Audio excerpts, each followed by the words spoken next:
Bwana Minister, Bwana Amos Kemunya, my dear colleagues in Top 100 businessmen, good morning.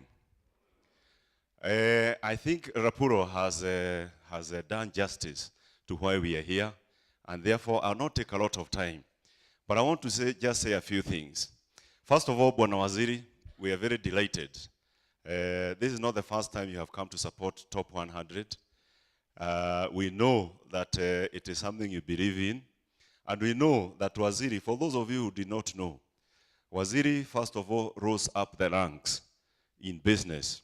And in fact, at one point, he was a chairman of the Institute of Certified Public Accountants.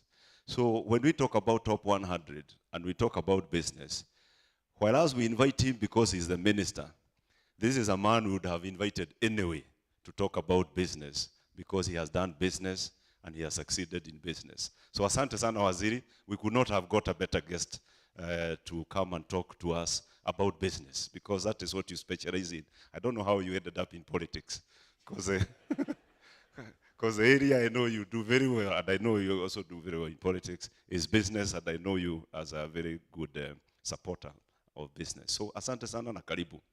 The other thing I would like to say, ladies and gentlemen, is that this is our 4th year as Top 100. We are delighted today that I can stand here and say, when we came up with the idea that I don't want to go back to what Rapuro said, but today we can talk about 8 companies that has graduated from Top 100 to Club 101. And you know how you graduate, just in case you didn't know? Because you are turning over 1 billion shillings in your business. So we've got 8, and I think this year alone we've got 4 that are moving into that area. So first of all, let us clap for ourselves.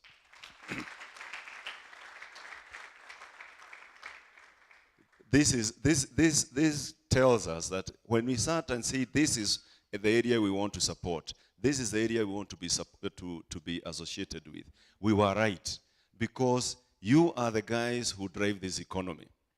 And we don't, let me just give you some quick statistics, which I was trying to do at the back of this little pad. The number of people who applied this year who met the threshold of Top 100 were about 300, correct? And on average, those 300 companies, you know, the turnover is between 100 million now, about $1 million, to 1 billion. So on average, I use the number 300 to just be conservative. So the average turnover of those companies would be about 300 million. Many of them are more, and you know yourselves. Now, 300 companies times 300 million is 90 billion. Now, add the muzees who have graduated to Club 101, who are also, some of whom are amongst us, and you're talking about 100 billion. Now, 100 billion, Bwana Waziri, our budget last year, as read, was about 1.1 trillion.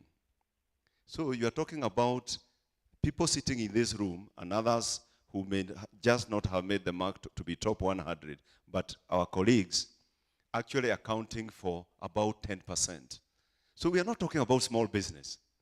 And I think it is a high time we realize that the real engine for the growth of this economy lies in this room and our colleagues who are not there.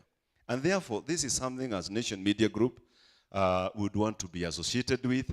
This is something that we want to be involved in nurturing. And in the fullness of time, we would like to look back and see those organizations and say we played a role in moving them to the level that they'll be then. And we shall think we'll have succeeded if they not only will have been turning over 1 billion and indeed 2 billion or 3 billion, but they will have been huge employers of our young men in this company. There will be huge payers of tax in this country, which then translates into development of things like infrastructure, etc. Because the reality is that if we don't do it, if we do not raise enough funds for that infrastructure that we'd like to talk about, if we do not raise enough jobs for our young men and women. And if we don't do it ourselves, as people gathered here and our other colleagues, then we are not going to make it. We cannot rely on foreigners to come and do this economy. We know that formula doesn't work, and we know the only formula that will work is one where we are the real agents. I like the campaign. One of the supporters of Top 100, they started Chartered, say, we are here for good. You've seen that campaign where they say we are here for good. I think that's a great campaign. But I think the guys who are really, really here for good is yourselves. Because unatoka hapa uende wapi. Na umezaliwa hapa. And you are Kenyans. So this is something, I'm talking to people who are here for good. And therefore, we need to invest, we need to look at the long term and ensure that everything that we do really helps to move this country to move this country to the next to the next level. I also want to touch a little about just that little point we talked about, the next big thing. It is driven by the same desire, because every time we talk about business, every time I talk to young people out there, university graduates, other people who are working even for yourselves, you know the standard thing that we hear? Me, I've got great ideas, but I lack capital. Have you heard that from young people? I have got great ideas, but I lack capital. So Business Daily, thanks to Rapuro, said, why don't we bring these people together who have these great ideas? And then we bring other people who have the capital, like Mheshimiwa Kimunya is one of them, and other people who have the capital.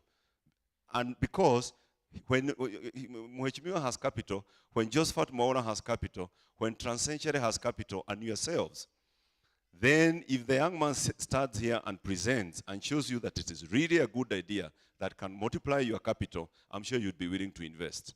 So this initiative will be bringing good ideas with owners of capital, and again, we hope that through that initiative, 5-10 years from now, we'll see organizations that will have become big organizations as a result of the support that they get out of that initiative.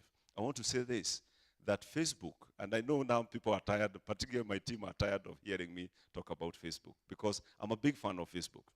And you know why I'm a fan of Facebook? Because a recent valuation of Facebook showed that they are worth $65 billion. And just to give a perspective of $65 billion, it is twice the GDP of Kenya as a country. So this young man who founded Facebook, if he's told to come and be the president of Kenya, he would refuse for only one reason. He would think it's a demotion. Because he's running a much bigger enterprise. Therefore, but the important thing about Facebook is that it was born out of angel investors. It was born out of an initiative like the next big thing, where a young man said, I've got great ideas, and he got some angel investors who believed in that idea, and today we are talking about a huge corporation. We've just heard about Steve Jobs, who just passed on early this morning. Steve Jobs, who was founder of Apple, which is one of the biggest companies in the world, was also a product of the next big thing, where great idea met with angel investors who believed in that. I think he had dropped out of college. He didn't have the capital. But angel investors supported him, and today you're talking about a company that is now bigger than Microsoft, I think. So this is something that we would want to do more of. We would want our Business Daily, which was founded exclusively to support business and to be associated with the growth of business in this country, to be part of that development, and it's something that we shall be doing a lot more about. Just last couple of points.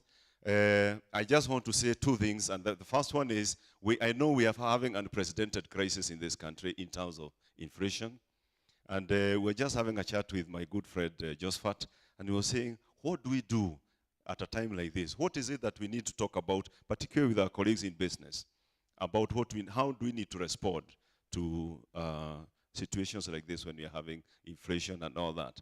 And we were actually identifying that many things that I do, and I'm sure you do, is to think of cutting back. And many of the areas that we cut back, is, and I think Maura would probably talk a little more about that, the human resources. I want to talk about the other area that we cut back, which is marketing. We cut back in marketing, we cut back in sales, we cut back in the support in advertising. Now, when we do that, what you do is that your brand loses what we call top of mind awareness. I like looking at top of mind awareness as like a radar. And when you have a ladder, at the top there, if you talk about a car, there is a car that is at the top of somebody's mind. And there's one that is number 2, number 3, you know, that kind of ladder. When you talk about your industry, there's a brand that the consumer has at the top of mind. If you lose that position and you go to position 3 or position 4 or position 5, in the consumer's mind, the amount of resources that you need to invest in order to regain that position will be disproportionate. Remember this, will be disproportionate to the amount you gain in the short term when you are cutting back in order to navigate a short-term turbulence. So let us remember, let us not compromise our long-term strategy because of short-term profits. It's like feeling broke. If you are a farmer with some trees, you feel broke, and then you go and cut the trees, and you sell timber. And you really do well that year and the year after. But then what follows is in that area, you start not getting rain. You start seeing a little bit of more drought. And to recover, to plant those trees and recover again, takes you probably a lifetime. So one of the things I would say is let us not use short-term tactics to sacrifice our long-term strategy, which we've taken a huge time to create. Lastly, I want to say something about the dollar, because I'm very passionate about it, and I'm not an authority. I think we've been having a lot of debate about the dollar, and all of us are worried. And I don't have a solution. Maybe Waziri has a solution. But there is one thing I know about the dollar. Beyond the noise that we are all making, and there's a lot of noise being made about the dollar, particularly in the political scene. Thankfully, Waziri has not been making those contributions. But a lot of noise is being made in the political scene about the dollar. But the bottom line for us as business people, in my view, is to look at where do we get the dollar from? Because it's a simple equation in my mind about demand and supply. What are our sources of dollars? And our sources of dollars is traditionally tea, is coffee, is horticulture, is some inflows from our brothers and sisters abroad. Those are the 4 main sources of dollars. What is happening in that area? And then in terms of how we demand dollars, our demand for dollars, top of it is oil, petroleum and petroleum products, then machinery, and in machinery, one of the biggest things we are very good at importing as Kenyans is things like cars. What is happening in that area? My view is that the demand for dollars, even without the crisis, we need to worry about the demand for dollars because it's beginning to outstrip the supply of dollars. And the question is, and that is why I talk about it here, what can we do as a business community to help this scenario? And there's only one solution I know. We need to raise our productivity, and we need to be net exporters of goods and services. Because if we become big exporters of goods and services, then we are going to become net bringers, if that there's such a word, of dollars into this country. If we are bringing more dollars in this country, then other factors constant.